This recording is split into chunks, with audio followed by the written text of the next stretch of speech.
Mwa kino gihe hariko haraba inkino z'igikombe c'isi.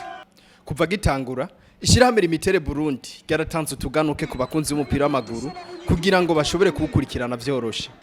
Baratanga ibirangamisi vy'inkino ku basanzwe berekana bene izo nkino mu makaritiye atandukanye y'igisagara ca Bujumbura, aho mbere nabo banakenguruka kuri ico gikorwa yabakoreye. Mashariki TV twaragendeye mu Kamenge muri karitiye Kavumu kwibarabara rya gatanu mu kibanza cerekana inkino bita Home Stadium, aho bashima uturusho Lumitel iriko irabaha.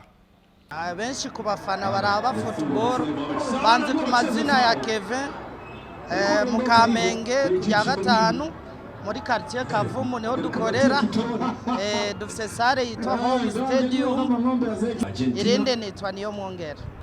Abakunzi b'inkino ngaha kenshi barakunze kuza bitumye na Lumitel kuko Lumitel hari ivyiza yadukoreye, yaratuzaniriye kalendriye y'amamace agenda bayakupe dimonde yose, hanyuma baratugirira na visibility ku bantu ba bettinga 1tbet irabaha message bakibuka match zihari uwo munsi, kweri baranezerewe ibikorwa. Lumitel iradufasha cyane bose muri iki gihe cya coupe du monde.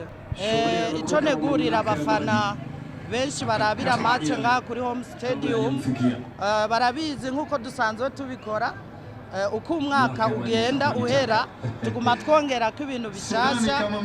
Ubwa mbere twaratanguye kwerekana match hano ata visibility nyinshi dufise, ariko mu nyuma turashimira Lumitel yagumye tugendera igatuma tugira visibility, igatuma abantu benshi batumenya.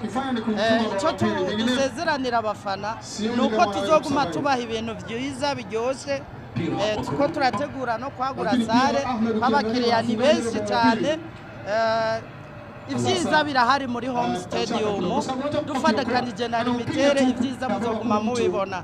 Abafana bari hirya no hino mu gisagara ca Bujumbura turabatumiye kugira ngo bashike ngaha kuri Home Stadium bazoguma bahabona ivyiza.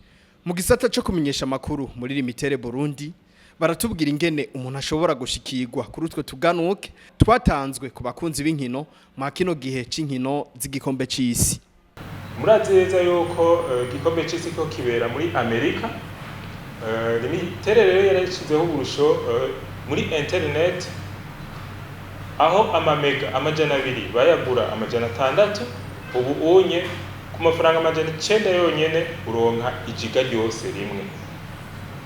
Iyo internet na ikafasha abanywanyi muri iki gihe bira ikiba mwijoro, ubu unye wibereye muhira bijya rukino rwa saa 9 rwa saa 10 saa 8 bashobora kuca wakitiva buke canke akoga kemanyi kamajana 9 ukoresheje telefone yawe, akanyenyeri 150 akadirisha ukacuitamwo rimwe buke special ucubona kuri kane ahari 1 giga igiga rimwe mu mahera amajana 9.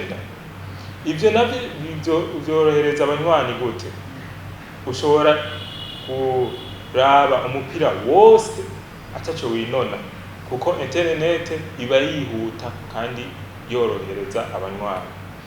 Ikindi gisata naco Lumitel yashizeho ku banywanyi ni 1tbet, aho ufyonda akanyenyeri 789 akadirisha ukaca utigira ku nkino zitandukanye. Murabizi neza yuko abakunzi b'umupira w'amaguru ari benshi cyane gose. Ivyo rero bizoborohereza ndetse gutsindira ubushimwe butandukanye bwinshi bivanye n'amanota bashize ku migwi yabo bakunda. Lumitel yaratanze amakalendriye y'umupira w'amaguru igikombe c'isi. Murazi neza mu makaritiye atandukanye hariho amasare berekanamwo imipira y'amaguru. Rero twaratanze amakalendriye kugira ngo abanywanyi ba Lumitel zorakurikirana ku gihe kandi vyoroshe imisi imipira y'amaguru iberako n'amasaha amamatch aberako vyoroshe.